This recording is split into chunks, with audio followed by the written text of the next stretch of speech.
जय हिंद साथियों, नमस्कार। कैसे हैं आप सभी? तो अपने पढ़ रहे थे इतिहास मारवाड़ का। मारवाड़ राठौड़ वंश। जैसा कि आपको यह चित्र दिखाई दे रहा है गाइज, आप यहां जानेंगे। वॉइस नहीं आ रही है? वॉइस तो आ रही है। हाँ, ठीक है। तो यहां पर मारवाड़ के राठौड़ वंश में आप जानेंगे कि ये हमारे सामने जो शख्स हैं, इनका नाम है राव जोधा। क्या नाम है? राव जोधा।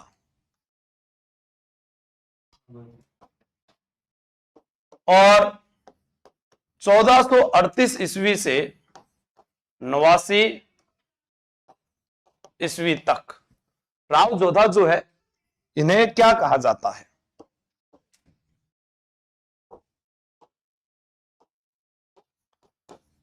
राठौड़ वंश का वास्तविक संस्थापक। यह बात किसने कही? डॉक्टर गोपीनाथ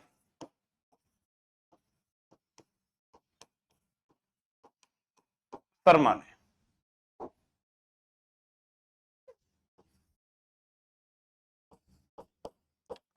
राठौड़ वंश का प्रथम पराक्रमी शासक, यह बात किसने कही? डॉक्टर गौरीशंकर हीराचंद ओझा ने। या इनके साथ इसको कर्नल टोड भी ये बात कहता है। कर्नल टोड, दोनों के द्वारा कही गई। या अपने कहें मारवाड़ में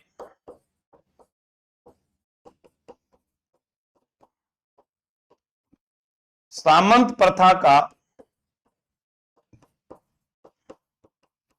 वास्तविक संस्थापक जोधा था। तो यह बात कौन कहता है? यह भी ओझा कहता है, गौरीशंकर हीराचंद ओझा। आप लोगों को याद रखना है, क्या याद रखना है कि राव जोधा जो था, यह अपने पिता रणमल, अपने बात कही थी, जोधा भाग सके तो भाग जा, थारो रणमल मारियो जाए। अब जोधा भागा और भागता भागता राव जोधा पहुंच गया काहुनी गांव। कहां पहुंचा था? काहुनी गांव। अपने बात काहुनी गांव से आगे से शुरू करेंगे, लेकिन उससे पहले आपको पता होना चाहिए कि राठौड़ वंश का वास्तविक संस्थापक कौन था? डॉक्टर गोपीनाथ शर्मा था। राठौड़ वंश का प्रथम पराक्रमी शासक भी जो है, राठौड़ वंश का वास्तविक संस्थापक राव जोधा था। यह बात डॉक्टर गोपीनाथ शर्मा ने कही है। फिर राठौड़ वंश का प्रथम पराक्रमी शासक भी राव जोधा था, यह बात इन दो व्यक्तियों ने कही है। और राठौड़ वंश में या मारवाड़ में सामंत प्रथा का वास्तविक संस्थापक भी राव जोधा था, यह बात ओझा ने कही है। अब आपसे पूछे कि सामंत प्रथा की शुरुआत किसने की थी, तो आपको पिछले वीडियो में याद कराया था मैंने, राव चूड़ा। किसने की थी? राव चूड़ा ने। ठीक है, यह आपको ध्यान रखना है। अगर पूछा जाए सामंत प्रथा राव चूड़ा ने शुरू की थी, राव चूड़ा ने शुरू की थी, तो यह आपके पास में एक प्रश्न अच्छा बन जाएगा कि सामंत प्रथा जो है वह शुरुआत किसने की थी। हाँ, लैपटॉप में नहीं चलता है। ठीक है, नेक्स्ट पढ़ते हैं। ये हमारे सामने जो तस्वीर है, ये किसकी है? पहले इनके बारे में बात करते हैं। एक प्रश्न और बता देता हूं मैं। 1438 से 89 सर्वाधिक वर्षों तक शासन करने वाला शासन, मतलब राठौड़ों में सर्वाधिक वर्षों तक शासन किया। ठीक है, राव जोधा पहला ऐसा शासक था जिसने सबसे ज्यादा वर्षों तक शासन किया था जोधपुर के इतिहास में। यह कौन है? आइए बात करते हैं। इनका नाम है हड़बू जी। हड़बू जी क्या थे? इन्हें कहा जाता था वचन सिद्ध पुरुष। इन्हें कहा जाता था वचन सिद्ध पुरुष के अलावा शकुन शास्त्र का ज्ञाता। शकुन शास्त्र का ज्ञाता। शकुन शास्त्र का ज्ञाता वचन सिद्ध पुरुष कहा गया है, शकुन शास्त्र का ज्ञाता कहा गया है। किसे कहा गया है? ये कहा गया हड़बू जी को है। किसे कहा गया है? हड़बू जी को कहा गया है। अब यहां पर अपने बात करें, इनका जो वाहन होता था, इस वाहन को कहते थे सियार। सियार इनका वाहन था। ठीक है। अपने बात क्या कर रहे थे कि राव जोधा जो था, राव जोधा मेवाड़ पिता, सॉरी रणमल के थे। राव जोधा पिता रणमल की हत्या के बाद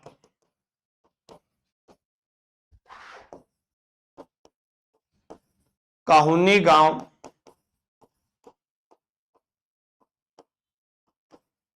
बीकानेर पहुंचा। अब क्या है,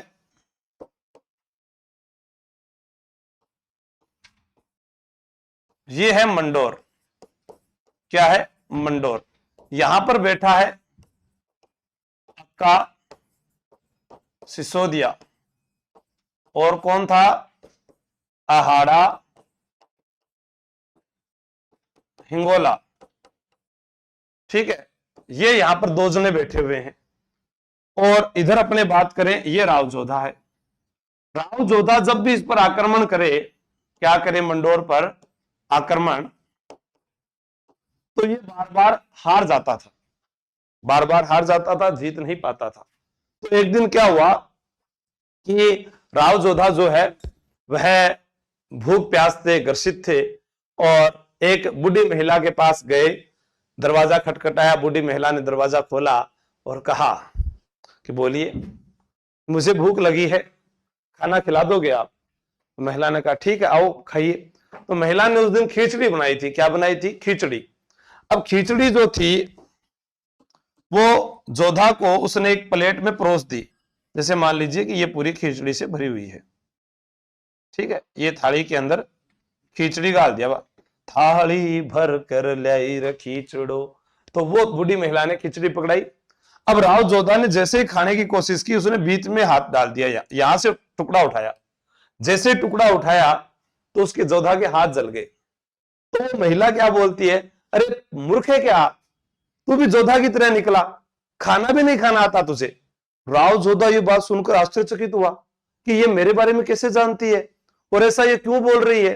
तो राव जोधा ने कहा, आप जोधा के बारे में क्या बता रही है कि जोधा मूर्ख ही तो है।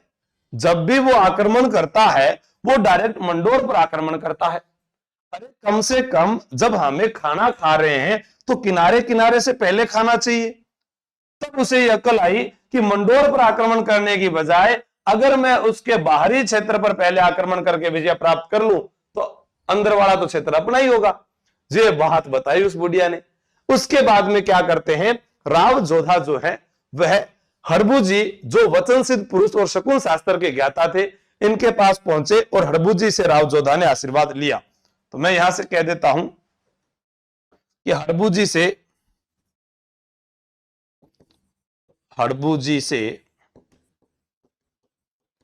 राव जोधा ने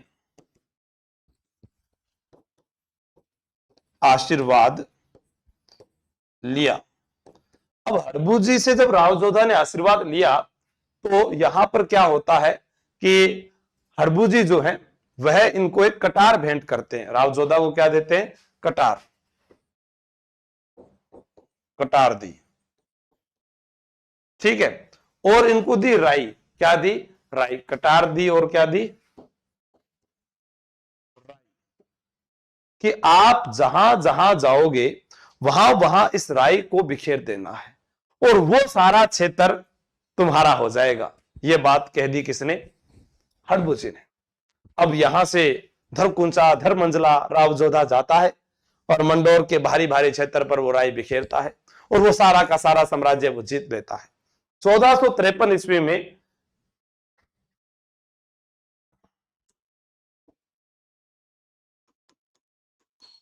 राव जोधा ने हड़बुजी के आशीर्वाद से 1453 ईस्वी में आहाड़ा हिंगोला व अक्का सिसोदिया को हराकर राव जोधा हड़बुजी के आशीर्वाद से 1453 ईस्वी में आहाड़ा हिंगोला व अक्का सिसोदिया को हराकर मंडोर पर अधिकार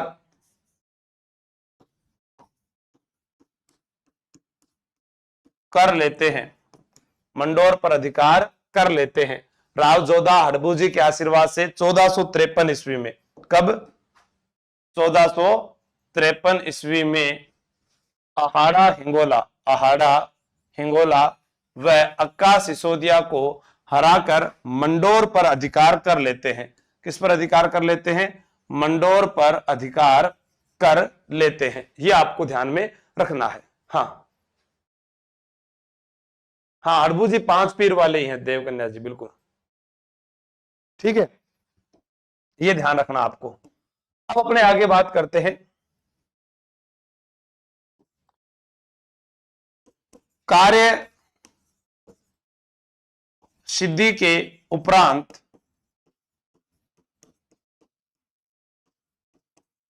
राव जोधा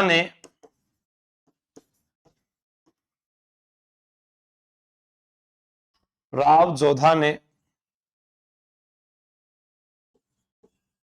हड़बुजी को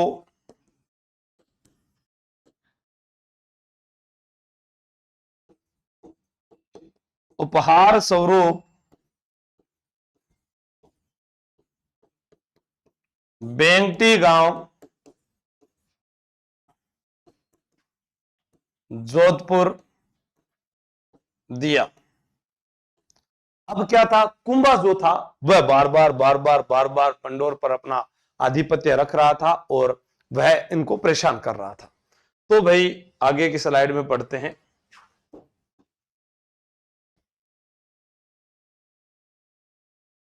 इधर जोधा है और इधर कुंभा है। कुंभा परेशान किसको कर रहा है? जोधा को। जोधा गया अपनी बुआ हंसाबाई के पास। हंसाबाई को कहा कि हे बुआ, मैं थारा मेवाड़ में कहीं दुख कर दियो, मार पिता की सजा मान क्यों मिल रही है? तो भाई हंसाबाई बोली, ठीक भतीजा, मैं जाके बात करती हूँ। हंसाबाई ने कहा कुंभा को कि हे कुंभा, मैं मारवाड़ के राजघराने से हूं और मेरी शादी जो है आपके मेवाड़ राजघराने में हुई है। आप मेरे भतीजे राव जोधा को परेशान कर रहे हैं, तो आप आपस में मिलकर कोई समझौता, कोई रास्ता निकालिए। तो कुंभा ने कहा ठीक है, सोचते हैं। तब हंसाबाई ने एक संदेशवाहक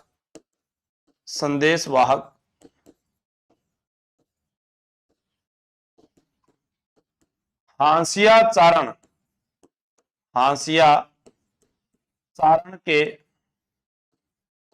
माध्यम से जोधा को संदेश भिजवाया। तो अगर मैं कहूं कि कुंभा और जोधा की लड़ाई चल रही थी, इन दोनों के मध्य मध्यस्थता किसने करवाई थी? हंसाबाई ने। किसने करवाई थी? हंसाबाई ने। क्या मध्यस्थता हुई थी? आइए देखते हैं।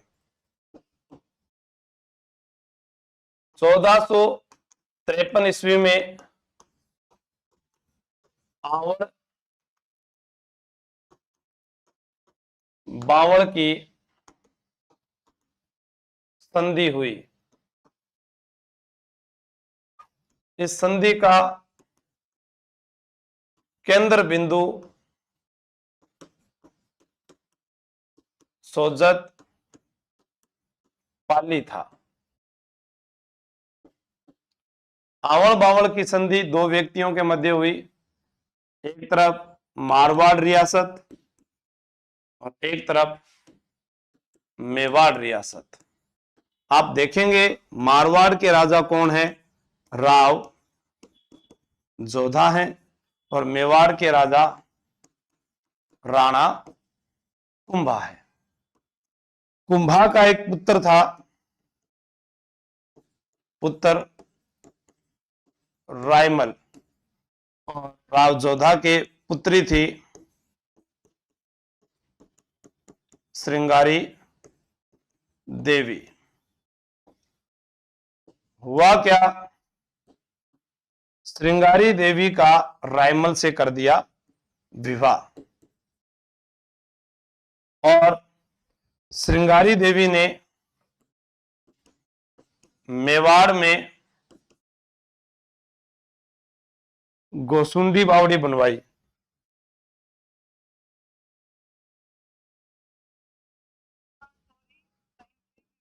कोई बात नहीं मैडम। हाँ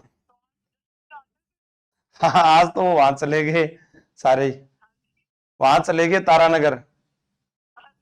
हाँ हाँ, वो वहां करेंगे, यहाँ पर वापस आएंगे।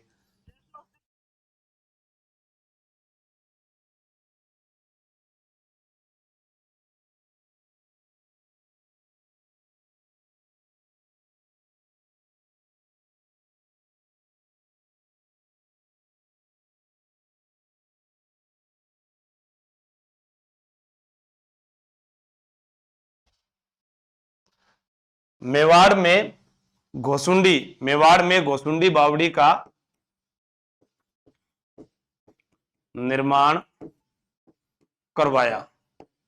मेवाड़ में कौन सी बावड़ी का निर्माण करवाया, घोसुंडी बावड़ी का निर्माण करवाया। अब अपने यहां देखते हैं कि जो ये घोसुंडी बावड़ी है, यहां से हमें वैष्णव धर्म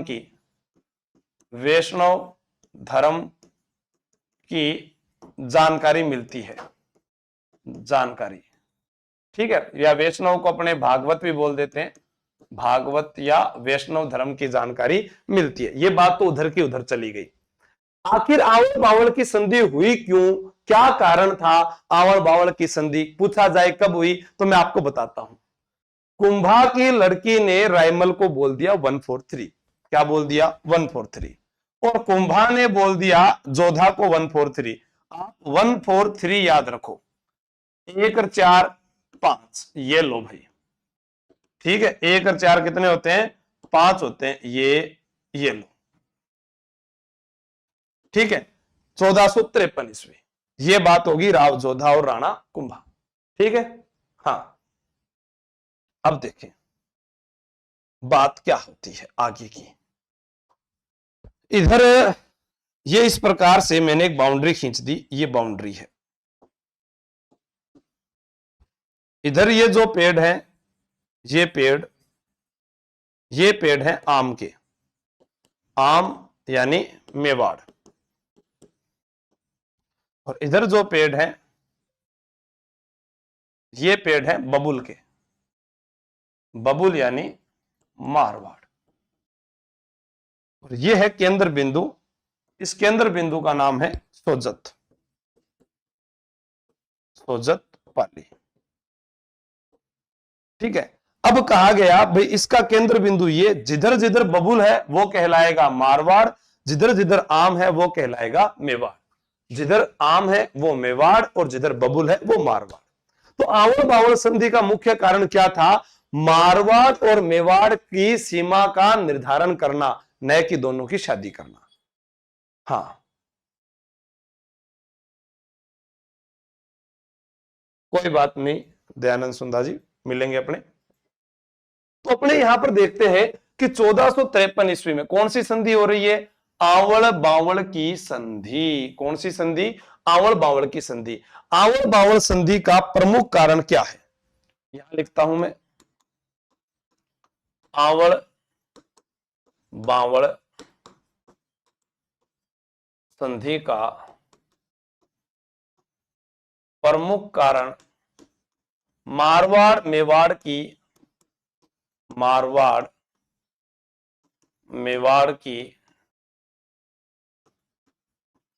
सीमा का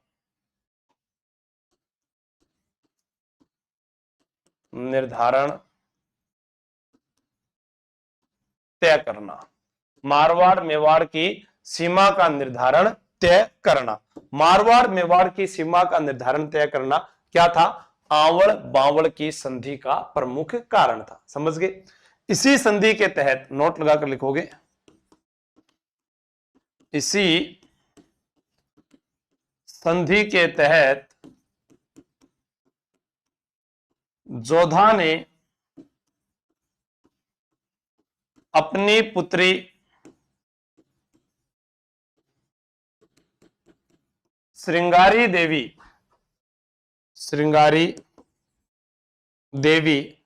का विवाह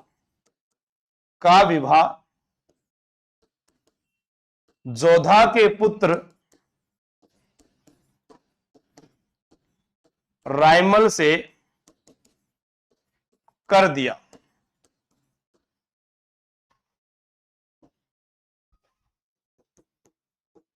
राव जोधा का राज्याभिषेक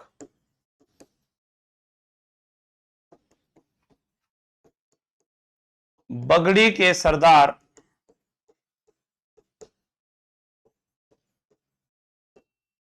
अखेराज ने अपना अंगूठा चीरकर किया।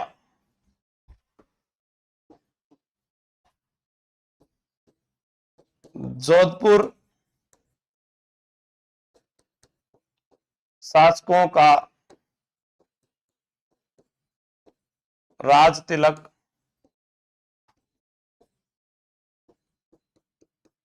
श्रृंगार चौकी पर होता था। फिर ये सरदार सिंह के समय जो है ये परंपरा समाप्त हो जाती है धीरे धीरे। सॉरी, कुंभा का पुत्र क्या? ठीक ठीक ठीक ठीक, okay okay, sorry Shaktimaan, sorry sorry भाई, सॉरी। ठीक है, आपकी बात लिख दी मैंने, ठीक है ना? हाँ, सबकी बात ठीक है। अब यहां पर ये विवाह भी हो गया, जोधा का राज तिलक भी हो गया। अब जोधा क्या करता है? आइए, फोन बहुत आ रहे हैं, बात करी रहे। अब देखते हैं इधर, 12 मई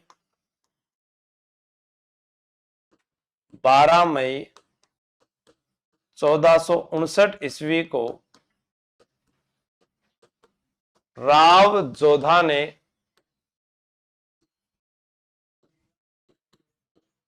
शनिवार के दिन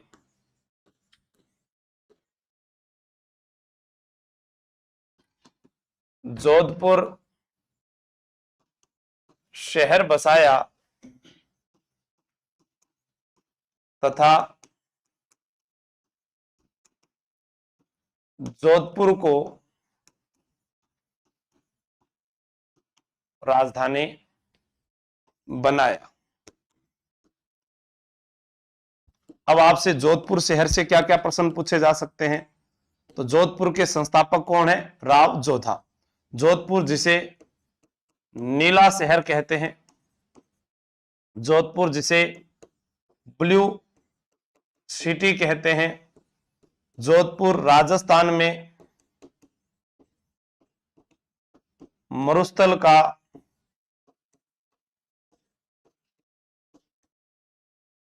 प्रवेश द्वार नीला शहर, ब्लू सिटी, राजस्थान में मरुस्थल का प्रवेश द्वार। उसके अलावा बात करें अपने नीला शहर, ब्लू सिटी, राजस्थान में मरुस्थल का प्रवेश द्वार, और सांस्कृतिक विरासत का शहर, सांस्कृतिक विरासत का शहर, सूर्य नगरी के नाम से विख्यात, सूर्य नगरी या इसे ही सन सिटी कहा जाता था, सन सिटी, या सांस्कृतिक राजधानी भी कहा जाता है राजस्थान की, राजस्थान की सांस्कृतिक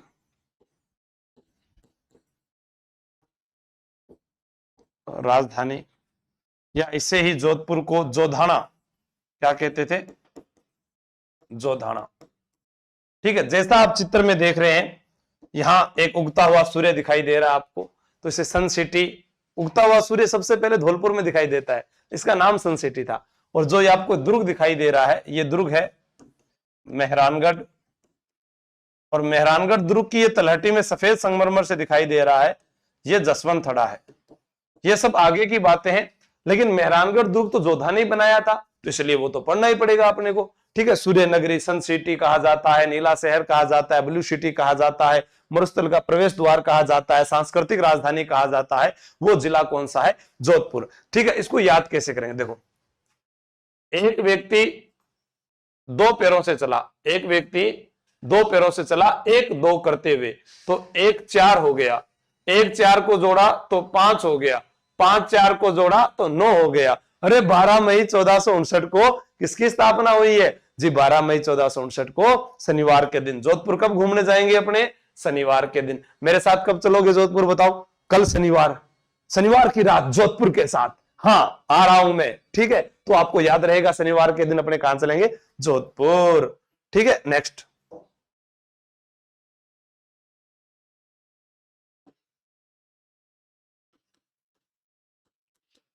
जोधा ने अमराचारण की सहायता से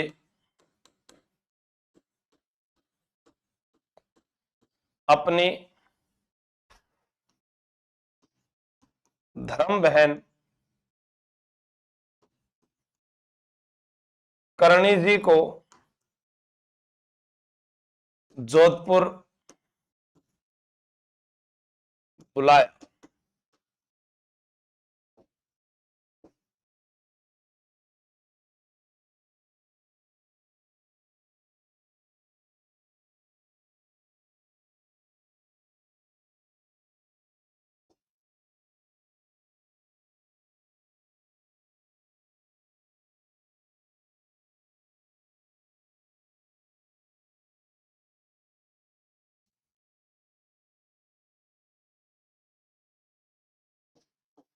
ये है चिड़िया टूक पहाड़ी।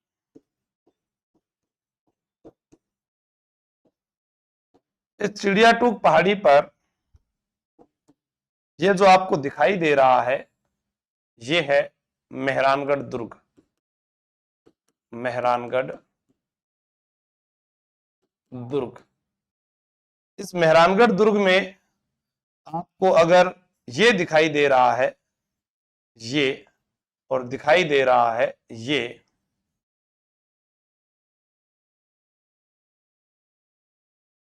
तो ये तो है नागनेची माता मंदिर, और ये है चामुंडा माता मंदिर। ठीक है,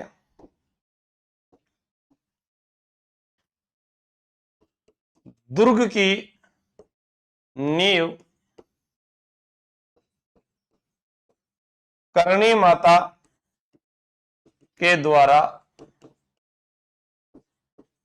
रखी गई। इस मेहरानगढ़ दुर्ग को क्या कहा जाता है, इसे मयूर ध्वज कहते हैं, इसे कागमुखी कहते हैं, इसे सूर्यमुखी कहते हैं।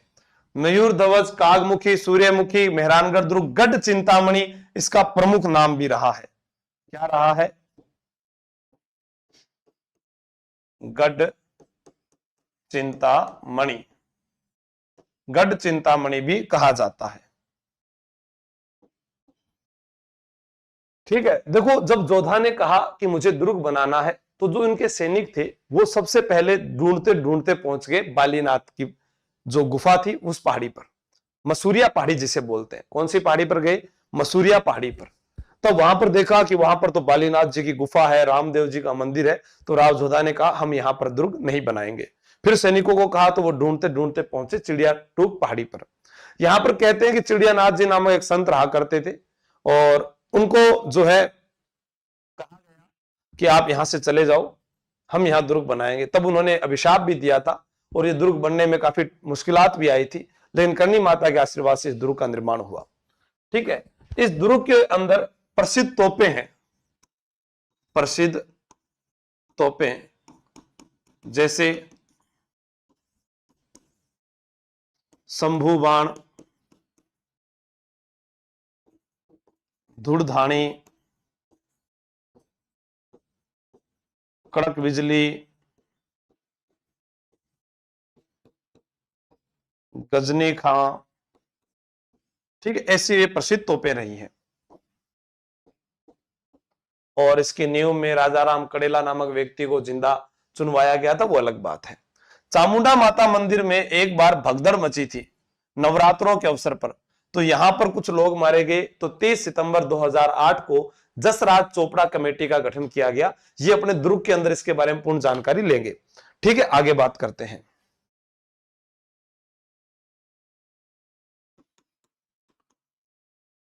राव जोधा ने दिल्ली सुल्तान बहलोल लोधी को हराया, बहलोल लोधी को हराया।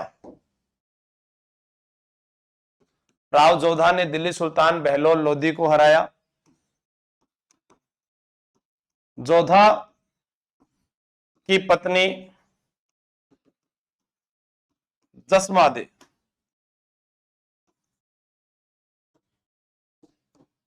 इन्होंने रानीसर तालाब बनवाया। क्या बनवाया? रानीसर तालाब बनवाया।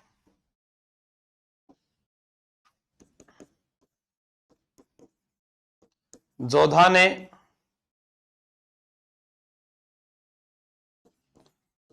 मेवाड़ पर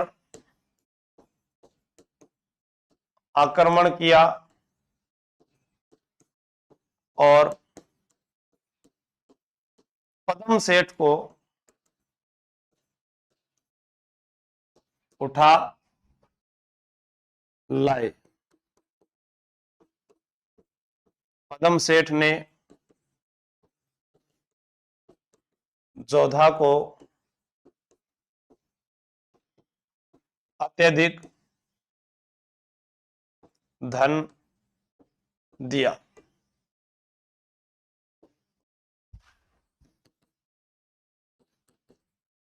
जोधा ने पद्म सागर तालाब बनाया।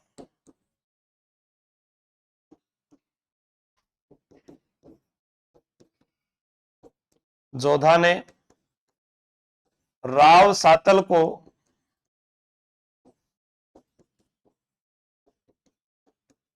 उत्तराधिकारी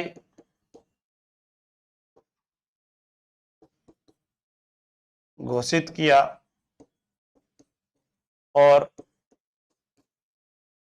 बीका को द्रोणपुर की जागीर दी।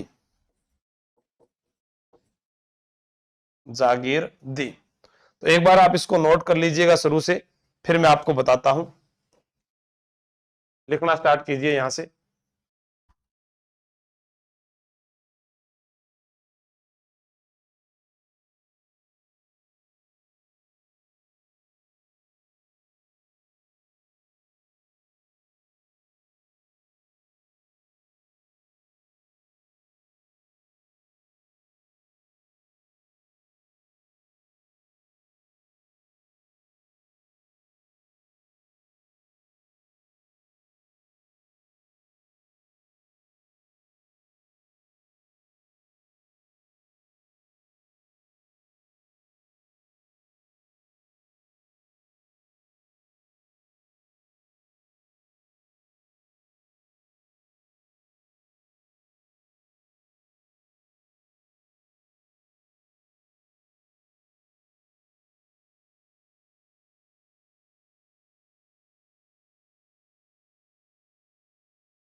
अब अपने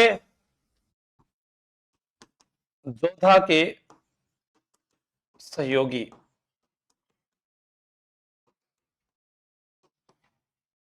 कांधल, वरजांग और वेरी साल,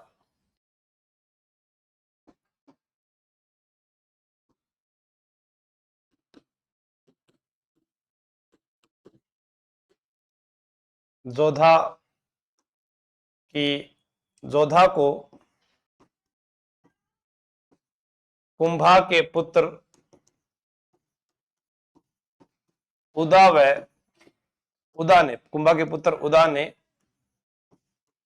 सांभर व अजमेर दिया।